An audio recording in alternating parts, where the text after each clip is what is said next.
Right, let's focus, people. Okay, let's take a look now at Asadulah Al-Andalusi and just have a quick discussion on this. Right, what's going on? Just to bring you guys up to speed. So, I'd recently had a dialogue with some ex-Muslims, and because the dialogues were quite friendly, but they were quite intense, they were quite deep. I mean, one was with Haris Sultan, it's in Urdu, it spanned several hours, about 4 hours long. The other was with Abdullah Gondal in English. Both are on YouTube, and that was for about, I think, over 2 hours as well. And so, but they were respectful, they were civil, they were kind of friendly, but they weren't, I mean, they were very, like, I obviously had my position, my angle, and they had theirs, and it, you know, I suppose our views were at loggerheads, but we weren't as people. Like, I wasn't kind of hostile to them, and they weren't hostile to me, and you know, and I said that I hope we can build bridges with ex-Muslims or anybody who has issues with Islam, whether you accept the faith or don't. We are human beings first and foremost, and we should be able to at least talk and discuss and have a human connection. You know, think about it. Those people who embraced Islam in the early stage of Islam, they weren't Muslim, but it was because of that human connection that they connected. So I said this, and some people obviously took offense. Amongst them was Asadullah. His name is, he goes by the name Asadulah Andalusi. Now, he made a post saying, look, some people are trying to say we should build bridges with ex-Muslims and so on and so forth, and let me be clear, this is him, that there's no way on earth I'll ever be friends with these people. They hate Allah, they hate, you know, his prophet, and I can never be friends with somebody that's like an act of betrayal and blah, blah, blah, blah, blah. Yeah, so basically, I don't build bridges, I build walls. And I kind of circle myself in until we're so secluded that we just diminish. Right, so now I responded by saying, look, I strongly disagree. I do accept that there are some people who are Islamophobes. There are some people who just hate on everything. They will hate religions, faiths, no matter what. There are bigots out there, unfortunately. I do accept that.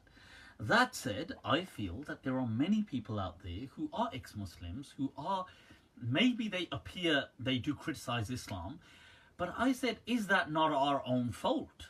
That we present certain things. So he had said in his initial post, they call our prophet a pedophile.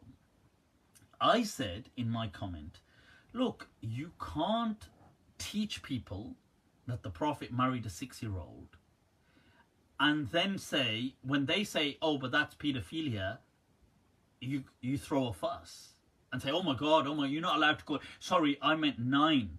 Like, that makes it any better. Like, that doesn't change anything. So, and then you get all offended that they say, yeah, but that's pedophilia. And you say, no, it's not pedophilia here. It'd be pedophilia everywhere else, but not here. And you think, well, no, that would be pedophilia because... So these people then get... So I said, look, who's to blame? Because it's not even true. This story is not true. That Aisha was 6 years old or 7 or 9. This is nonsensical. This story is misrelated. It is wrong. Right? And I've got a detailed video explaining that she was in her late teens. A specific age, we don't know because the Arabs weren't too accurate at documenting ages, but she would have been anything at that time between. It comes as anything between 17 to 19. It comes as, some people say, maybe up to 20. But that's based on all the evidences, based on all the hadith evidences in Bukhari and other things, her being around from a certain time, Aisha being older than her elder sister's age was so much, herself being allowed to go to the battlefield when Ibn Umar, the son of Umar, wasn't allowed and he was 14. So she must have been much older than that. And so all these kind of, there's a lot of, and her saying that, oh, I remember when such a surah was revealed, and it was revealed years before the hijrah. a Makki surah. She says, I used to be a young girl who could reason and understand things, and I remember that surah. And Jariyah is usually a young girl. Not like, I don't mean young like as a kid. It's usually anything you could say. And this is when that surah was revealed, which was years before the hijrah even took place. And she speaks about a particular verse. She says, and you might say that that Jariyah is often anything, let's say between 8 to early teens, or at least 8 to 12. You would have, they would call that a Jariyah at least. Now, if she was that at that stage, then years later when the hijrah takes place, how old would have she been? The fact that she was already engaged when the proposal came, according to this story, because she was engaged for about 3 years to Jubayr ibn Mut'im. Now, according to this story, she would have been engaged if she was 2 years old or 3. That's ridiculous. And so this whole thing, nevertheless, I said, look, you can't be promoting. It is irresponsible of you to be promoting as a Muslim that the Prophet married a child age 6 and then get all worked up when people call that paedophilia, because you are to blame. First of all, it's false, but why are you promoting this nonsense? So he then responded to me, Asadullah, by saying real scholarly research shows that you're wrong, that I'm wrong. And Aisha radiallahu anha was just a little girl, was like 6. So I said, Asad ji, I said, look, escúchame, hermano, that if you, when you're saying this, are you simply blind following? Or is this your research as well? Because if this is your research and you're not blind following, then bring me the solid, undisputable chains of hadith that prove this. Bring them to me. I will show you how each and every one of these chains that you bring is massively flawed. It is unacceptable. They have criticism. You're stating this as a fact based on so many problematic narrations. Now you might say, oh, I blind follow. Such and such sheikh said the hadith is okay. Oh, so you're blind following. Fine, if you're blind following, then don't raise your voice. You're just a blind follower. You know, you can continue this kind of advocacy of this ridiculous propaganda pushed by Wahhabis. It's not only pushed by Wahhabis, but mainly by them. And it's pushed also, unfortunately, by some Deobandis and some other people as well who have lost their mind, right? And they think they're doing some kind of service to Imam Bukhari because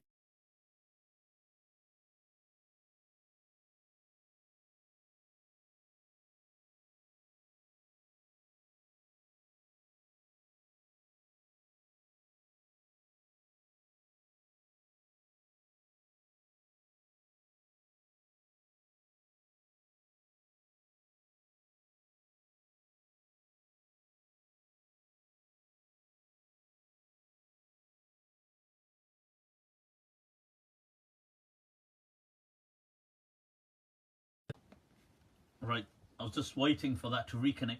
So these people feel that just so they can preserve the sanctity of Bukhari, it's okay to throw the honor of the Prophet under the bus. And that is utterly unacceptable. Bring me these goddamn chains that prove that Aisha was... And I want something that cannot be criticized. Which chains can you bring? Which chains can you bring? Based on Hisham, who Imam Malik refused to accept from him? Based on A'mash? I'll tell you who, they don't even, I'll tell you who they rest on. They rest on A'mash, Hisham, they rest on Zuhri, coming from Ma'mar, they rest on Abu Ishaq al-Sabi'i. All of these are flawed. Major mudallisin. Abu Ishaq al-Sabi'i, A'mash, major mudallisin. They blagged so many riwayat.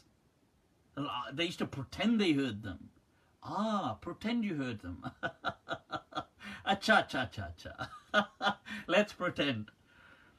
Look, they may have been good people. They may have had some reasons for why they did things. But let's just speak facts. A'mash, Abu Ishaq al-Sabi'i, right? Zuhri. Bring me your chains. Let's talk hadith. You want to talk hadith? Let's talk hadith. The truth is, these people haven't even studied hadith. They can't bring me any chains.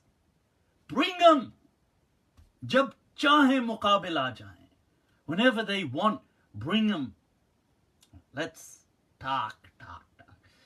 I will rip these chains into pieces that they bring. They can't lie. They can't black these chains just because. I know why they're doing it, because their allegiance to their sect, their allegiance to, they can't question the sanctity of a book called Sahih al-Bukhari, right? So they can question the integrity of the Prophet. It's ridiculous. And all of these narrations just come from, they just come from Urwa. That's it really, the nephew of Aisha radiallahu anha. And they are either made up, or somebody's misheard them, or that this was a false narrative that was then spread. And the reason being is because, yes, it is true that some people, some elements in early Islam, in the early first century of Islam, did have issues with the wives of the Prophet. And some of them fabricated stories against the wives of the Prophet, especially Aisha. And they said things like she had had affairs with men and things like this. And, well, a'yadhu billah, Allah exonerates her in the Quran. But still, people had issues with Aisha. And they made up these stories.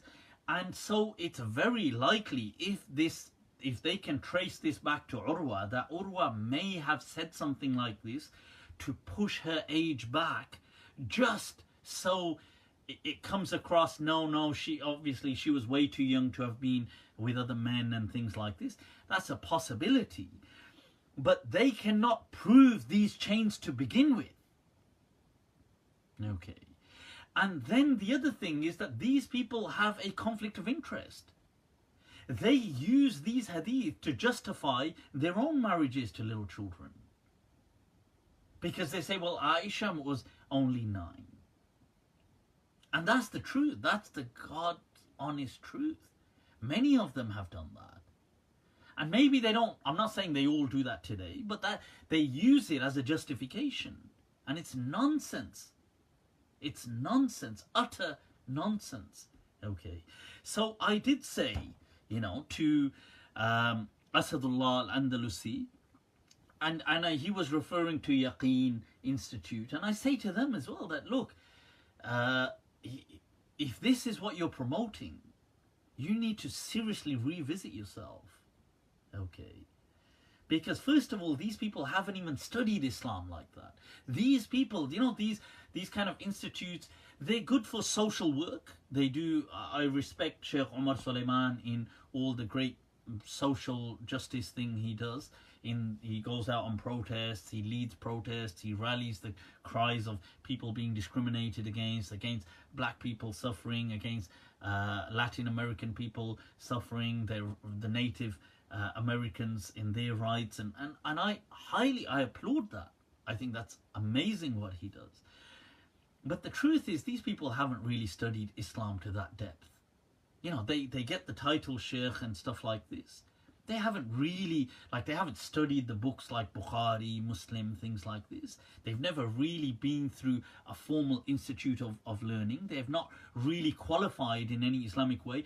They just give nice sermons and preach, and they're intelligent people. I'm not saying they're not intelligent. And then they get given a pedestal. And then now, because they've been put there by the institution, by the clergy, they back and they have to then cement the institution. And most of these people were at one point anyway very Wahhabi inclined. I don't know about today, maybe they slightly distance themselves today from the kind of, but they still, that is their origin, that is where the kind of views that these people kind of learnt initially about Islam. And even this Asadullah Andalusi, he had some ridiculous views on how you should kill ex-Muslims and apostates, and he had this channel called Dawah Films, and the ludicrous stuff, the nutcase things that were being said. I think he's turned away from that, and it was it was just basically like the Taliban.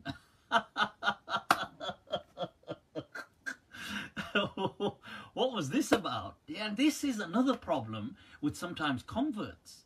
And I'm not problematizing converts. Many people who embrace Islam, it's a magnificent, look, you guys take a step, which I think seldom, I don't think many Muslims would take that step if they were to exchange places. So I applaud that. I think it's amazing. And some of them have gone out to study Islam deeply, and they've made great, profound changes within Muslim societies and touched the hearts of many, like Sheikh Hamza Yusuf, who many of us are highly indebted to.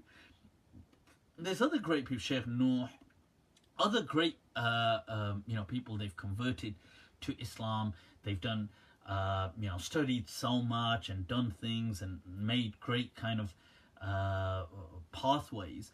But then you get some people who, they become very passionate about Islam because they've embraced it, maybe because their background was very turbulent and they needed a cause, and now they find a cause, which is now, oh, I found a new religion.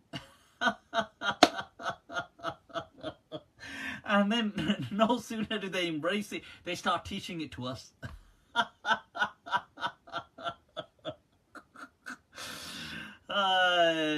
What does that poet say? He says, "Manzil pe na pahunche use rasta nahi kehte.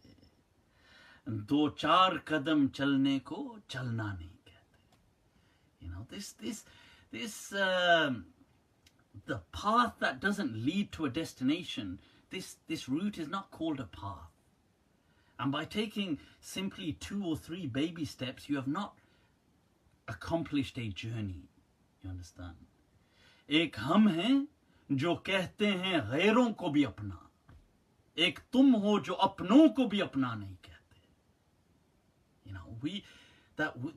We embrace even those who are not part of us, and you don't even embrace those who are us. It's so true, and it's an amazing poem. That mana, what do you say? Mana ke miyan, hum to buron se bhi bure hain. He says, mana ke miyan, hum to buron se bhi bure hain. Kuch log to achhon ko bhi acha nahi kehte.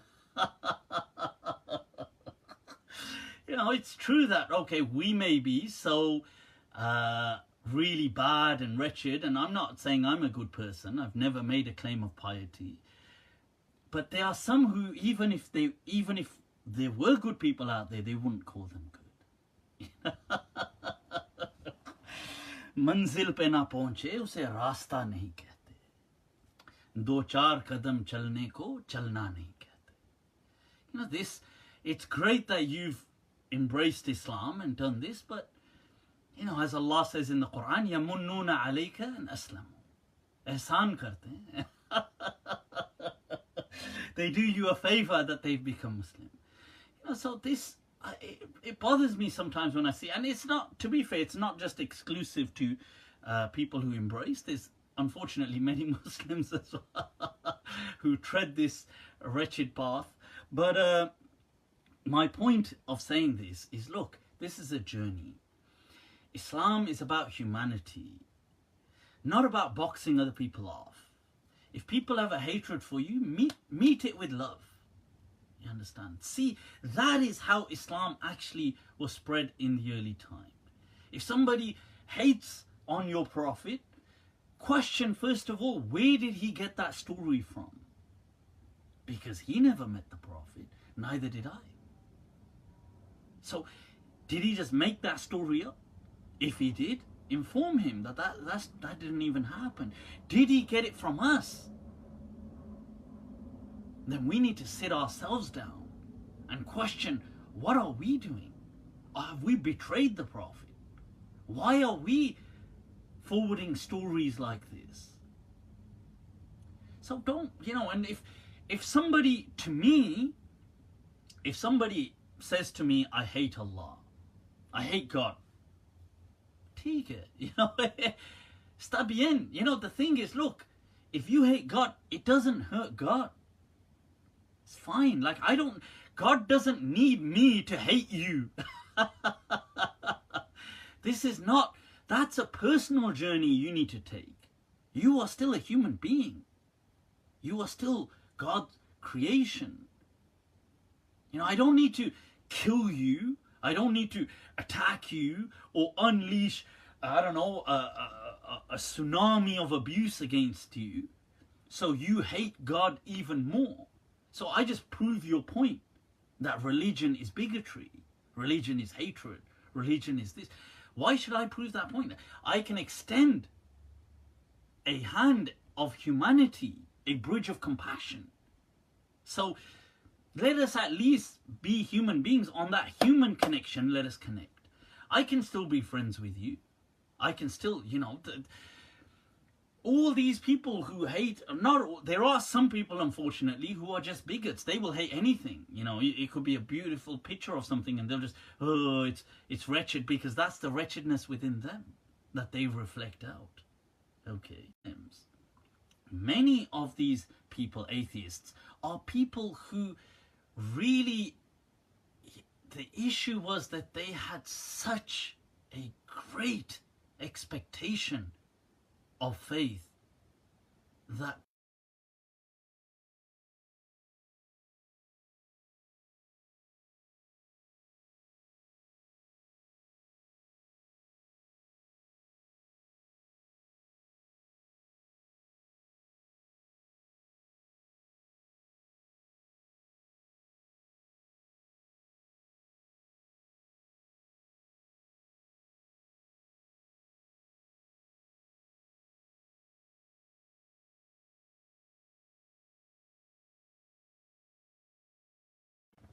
right, okay, it's live. I'm not saying this to, I'm not saying to ex-Muslims or atheists that you should become Muslim. I've never said that, okay? But the truth is, many of these people are simply hurting. Okay, they just, they wanted so much, which from the faith which really was there, but they couldn't reach it.